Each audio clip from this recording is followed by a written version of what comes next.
TDP to BRS via BJP. బీజేపీలోకి మల్లారెడ్డి కుటుంబం. Family మొత్తానికి సీట్లు అడిగిన మల్లారెడ్డి. 2028లో బీజేపీ నుంచి ఫ్యామిలీ పోటీ. మల్లారెడ్డి చేరికకు బీజేపీ నుంచి గ్రీన్ సిగ్నల్.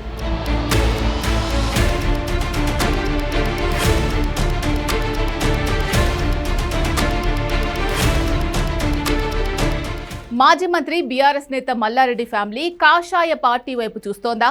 ఫ్యామిలీ మొత్తానికి సీట్లు కావాలని బీజేపీ ముందు డిమాండ్ పెట్టారా? బీఆర్ఎస్ లో ఉంటే రాజకీయ జీవితం ఉండదు అని అంచనాకొచ్చారా? బీజేపీ తరపున పోటీ చేస్తే తన ఆస్తులకు ఇబ్బంది ఉండదని ఫిక్స్ అయ్యారా? మల్లారెడ్డి ఫ్యామిలీ ఎవరెవరికి సీట్లు అడిగింది?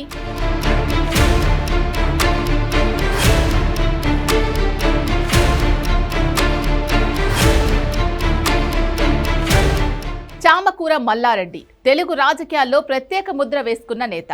పాలమ్మినా పూలమ్మినా అంటూ జనాన్ని మాటలతో ఆకట్టుకుంటారు. ఆయన ఏ పార్టీలో ఉన్నా ఏం చేసినా సంచలనమే.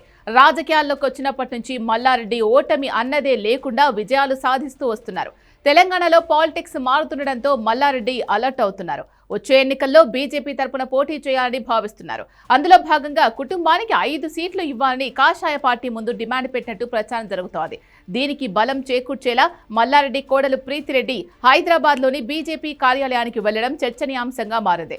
మల్లారెడ్డి తన ఫ్యామిలీతో కలిసి బీజేపీలో చేరడానికి రంగం సిద్ధంగా ఉన్నారని బీజేపీ నేతలు చెప్తున్నారు. కోడలు ప్రీతిరెడ్డికి మల్కాజ్గిరి ఎంపీ సీటు, తనకు అల్లుడు కొడుకుకు అసెంబ్లీ సీట్లు, మొత్తంగా 5 టికెట్లు ఇవ్వాలని ప్రతిపాదన పెట్టినట్టు బీజేపీ వర్గాలు చెప్తున్నాయి. తాము అడిగినట్టు టికెట్లు ఇస్తే మల్కాజ్గిరి ఎంపీతో పాటు ఆ పార్లమెంట్ సెగ్మెంట్ పరిధిలోని 7 అసెంబ్లీ స్థానాల ఖర్చు తానే భరిస్తానని మల్లారెడ్డి కమలం నేతలకు ఆఫర్ ఇచ్చారట.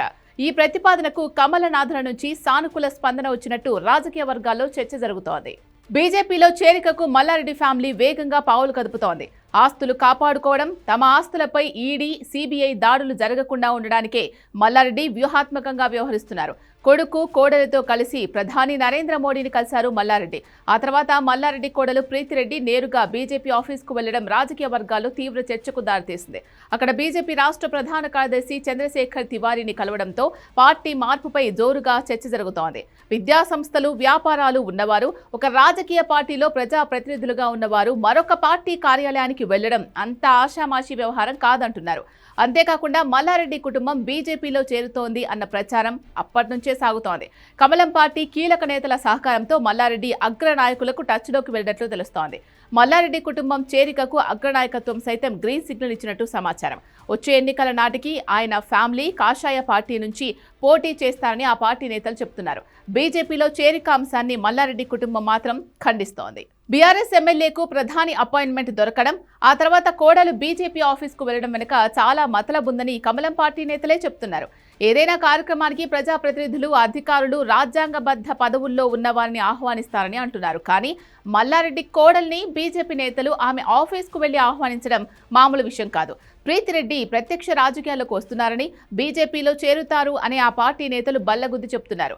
అన్ని రకాలుగా లెక్కలు వేసుకున్నాకే బీజేపీ నేతలు మల్లారెడ్డి కుటుంబానికి గ్రీన్ సిగ్నల్ ఇచ్చినట్టు తెలుస్తోంది. పార్టీ ఖర్చులు భరించడం, గెలవగలిగే సత్తా, సామాజిక కోణాలు ఉన్న నేత కావడంతో ఆయన పట్ల సానుకూలంగా ఉన్నట్లు సమాచారం. మల్లారెడ్డి కుటుంబం ప్రస్తుతం బీఆర్ఎస్ లోనే ఉన్న వారి మనసంతా కాంగ్రెస్, బీజేపీలో ఉంది అని అంటున్నారు ఆయన అనుచరులు. కాంగ్రెస్ లో చేర్చుకునేందుకు సీఎం రేవంత్ రెడ్డి సుముఖంగా లేకపోవడంతో కర్ణాటక డిప్యూటీ సీఎం డీకే శివకుమార్ను కలిశారు. కాంగ్రెస్ నుంచి టికెట్లు సంపాదించేందుకు మల్లారెడ్డి ప్రయత్నించి విఫలమయ్యారు. రేవంత్ రెడ్డి ఉన్నంత వరకు కాంగ్రెస్ లో ఎంట్రీ కష్టమని భావించి బీజేపీలోకి వెళ్లేందుకు ప్రయత్నాలు చేస్తున్నట్టు సమాచారం. ఇప్పటికే విద్యా సంస్థలను నడుపుతున్న మల్లారెడ్డి వచ్చే విద్యా సంవత్సరం నుంచి దేశవ్యాప్తంగా ఒకేసారి 18 మెడికల్ కాలేజీలు ప్రారంభించాలని నిర్ణయించారు. వీటి కోసం దరఖాస్తు కూడా చేసుకున్నారని తెలిసింది.